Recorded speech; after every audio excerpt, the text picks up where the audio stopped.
Hey everybody, thanks for tuning in to today's video. I want to take the opportunity to get you a little different intro, obviously inside in the office today. But as we grow the channel, get you some more content, get you some more footage, and even some tournament footage that James and I are going to have.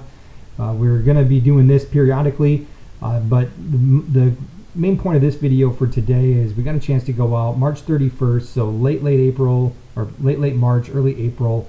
Had some pre-spawn fish down on Lake Umatilla. And water temperature was in the right at 50 degrees, and had a pretty good day being able to catch some decent sized fish down there. So I'm going to walk you through it, but we did have some issues with the camera audio, and even if we wouldn't have had the issues, the wind was blowing pretty hard. We had winds 10 to 15, maybe even a little over 15 with some of the gusts. So it would have been pretty miserable audio anyway, so maybe it's kind of a blessing in disguise. But I'm going to kind of walk you through what we were doing, and I hope you enjoy it.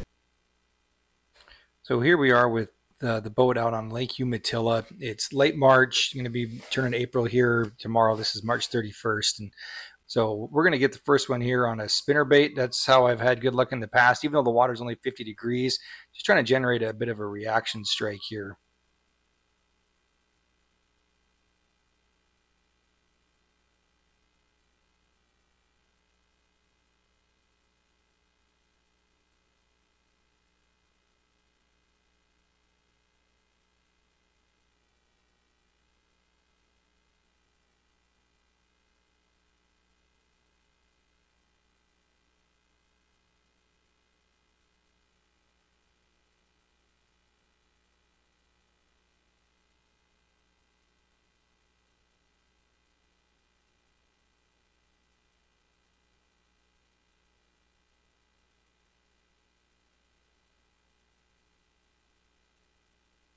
After I kept fishing that roadbed area there, I kind of pulled over the roadbed. The water is really high in this video, and we've also had a very warm spring, so it hasn't been very cold. The water's been able to warm up a lot quicker, which I think contributes to it being about 50-degree water temperature here in late March. So you can see here as I'm running the rattle trap, I switched over to the rattle trap after I went about 40 minutes without a bite. That spinnerbait bite came within the first 10 minutes of pulling up on the spot.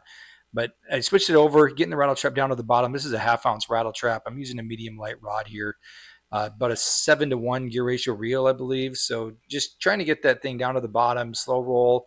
It is picking up some grass and it is bumping some of the cover that's down there.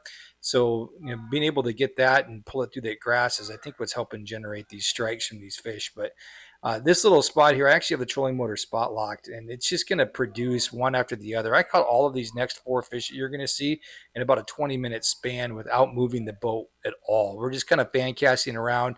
We're not using a forward-facing sonar in this case or anything like that. It's just fan casting and being able to generate some different bites.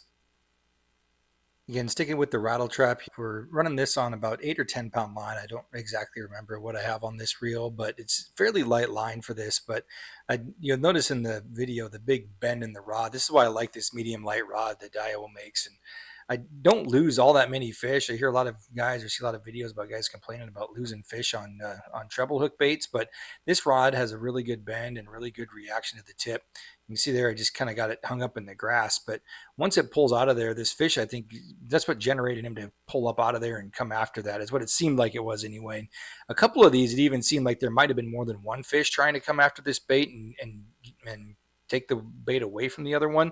So I think that might have been going on, which kind of led me to believe, and James kind of concluded the same thing after I was telling him about how I was getting bit here, was that I think there's a school of them out there, kind of a pre-spawn school that was ganging up on this bait, because there were times and it felt like a couple of them hit it.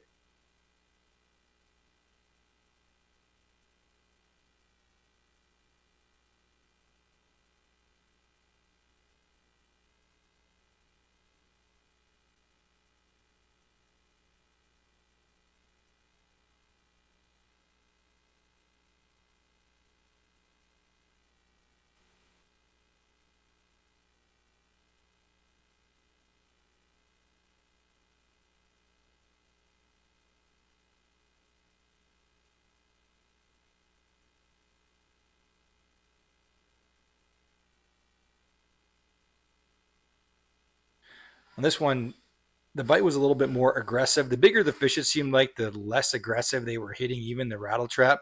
This one hit it pretty good, and he got both hooks, and I could see that this one was definitely smaller than the other ones that I'd been catching. So I just went the good old boat flip on him.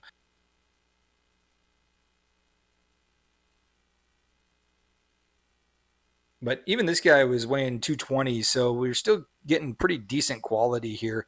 I did catch two of them that were 220. That was the sixth one that I caught as well. Was a 220. He's coming up a little bit later on. Still on the rattle trap, so we're sticking with that bite. But it's definitely something that was working for me. Got the boat here in about 6.5 feet of water, and again I'm behind that road bed that sits there. So and it's been only about 20 minutes since I caught the first one in this spot, so they're still being able to produce here for a little bit yet. This is going to be the big one. This one coming in here, and he was going to weigh 368, but same type of thing. Just run it through the grass, pull the rattle trap free, and the fish was there.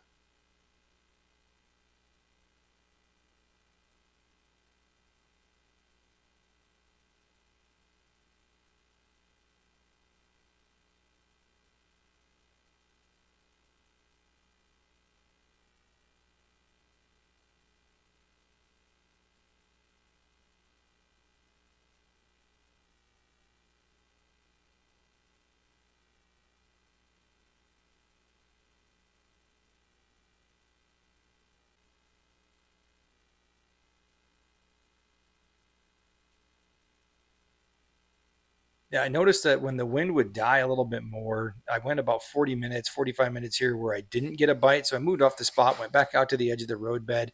Now I've got the boat in about 3.5 feet of water and still kind of pulling that rattle trap through the grass. Again, with the water being a little higher, it seems like the grass was definitely a lot lower to the surface of the water. So I was still able to use the rattle trap out here.